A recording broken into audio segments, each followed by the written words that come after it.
So today we're going to talk about turkey. Usually one of the complaints about turkey is that it always ends up dry. Here's one way to do it so that it's always juicy all the time. The best way to solve that problem is to actually cook them separately. So we're actually going to cut off the crown, and so typically the crown is basically what they refer to as this top part where the turkey breast is, and we're going to separate that from the dark meat, the drumstick and the thighs. The dark meat needs to cook at a higher temperature, and the white meat needs to cook at a lower temperature, and so if you put the whole thing together in the oven, it's not going to turn out right. One's going to end up either very dry, or you're going to have a little blood, and you're not going to want that. Now we're going to make our compound butter. This is the butter that is going to go underneath the skin, and so here we have garlic, paprika, pepper, rosemary, thyme, and some salt.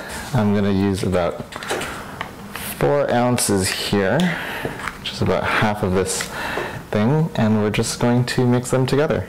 And now that we've incorporated them all together, we can just put that in the fridge for a little bit to sit, just so it'll be easier to handle later when we try to put it into the turkey. I'm going to just go between the skin and the breast.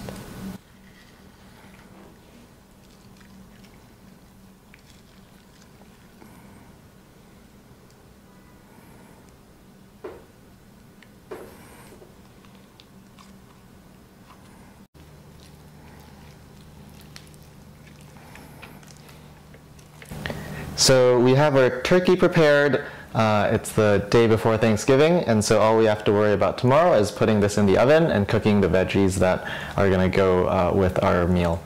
Alright, so it's the morning of Thanksgiving. We're going to put the turkey in the oven. I've set my oven to 170 degrees Fahrenheit. The thighs will go first. We want to cook it to 167 degrees Fahrenheit or 75 degrees Celsius. The crown will go in after that. And we want to cook it to 145 degrees Fahrenheit and 63 degrees Celsius. So now we're going to make some cranberry sauce. So to start, we're just going to combine in a pot sugar and a cinnamon stick, some orange juice, and some water. And then we're going to let that simmer on the stove until we've melted all the sugar. And then we're going to add in our cranberries. Don't forget the lemon zest, sorry, the orange zest. So once it starts boiling, we can start adding in the cranberries.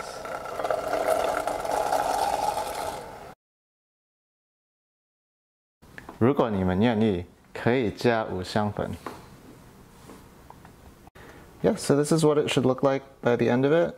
It'll continue to thicken once you put it in the refrigerator, and you can either serve it cold or warm.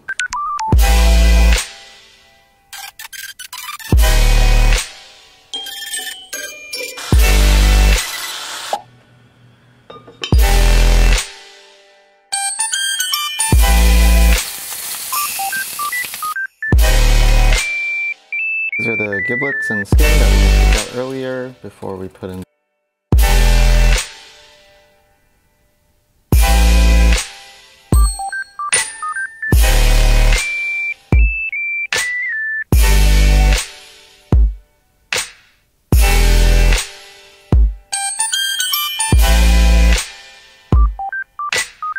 Now we're ready to cut in.